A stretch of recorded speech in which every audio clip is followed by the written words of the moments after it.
I want to move on to the next second issue I'd like to pursue, and I'd just like to get your views on the record, Ms Guthrie, taking into account that you are new in the role, and this is just your opinion as an observer of the ABC, as we all are as Australians, and that is on the issue of the perception and accusations of bias made towards the ABC. I wanted to start with an excellent op-ed written in The Age on the 6th of April by Jonathan Holmes, a former employee of the ABC, and I think it would be fair to characterise as generally a friend and defender of the ABC. Are you familiar with the article by Mr Holmes? No, I'm not. Okay. For your benefit, I'll read the key paragraph, which is that he says, Senator Paterson? "It is also undeniable, as the likes of Bolt, Henderson have complained for years, that the ABC's capital city radio presenters come across overwhelmingly as leaning more to the left than the right. I say undeniably, but senior ABC managers for decades have chosen, if not to deny it, then to ignore it, and they've certainly failed to do anything about it." Do you too deny that the ABC's capital city radio presenters come across as leaning a bit to the left?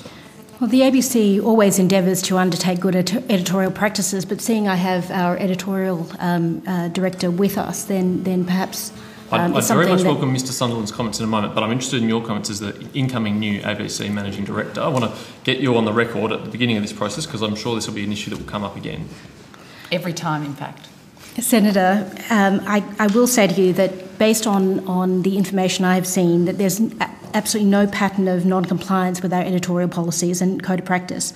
And that's very evident in the fact that ACMA hasn't upheld any complaint of partiality against the ABC for many years. Well, just putting aside the technical, just in your personal opinion, as a consumer of ABC products, I don't believe that that's technical. Do you have a view? Do you have a view at all on this, personally? I have a personal view that it's not impartial. For opinions. I've now got 3 minutes left. Thank you. Thank you. Okay, sorry, I have a personal view that it is impartial, I'm afraid. I misspoke. Okay, good. We've got that on the record, thank you. Do you share the same view about the ABC's Middle East coverage? You've been satisfied that it is unbiased and I think fair? on that issue I will have to defer to Mr. I'm very interested in your view though, Ms Guthrie, because you are the Managing Director. I really is very early days for me to give you my view on Middle East coverage, I'm afraid. And I should add that Ms Guthrie has been posted overseas in her previous role for quite some time. So in terms of having a broad perspective of the ABC's coverage, the editorial director. I would hope that a new managing director of the ABC minister is at least familiar with the ABC's coverage in a big topic area like the Middle East. Particularly given, I'm sure that's the case. Particularly given that at the ABC, the role of managing director and editor in chief are one and the same and can't be separated. So I'm interested. Do you have a view on the ABC's Middle East coverage?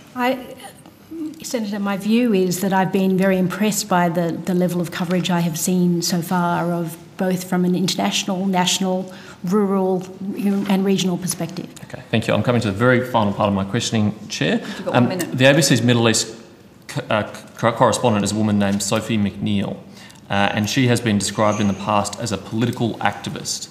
Do you think it's appropriate to have someone who is a political activist reporting on news and current affairs? She isn't a political activist. She's a journalist.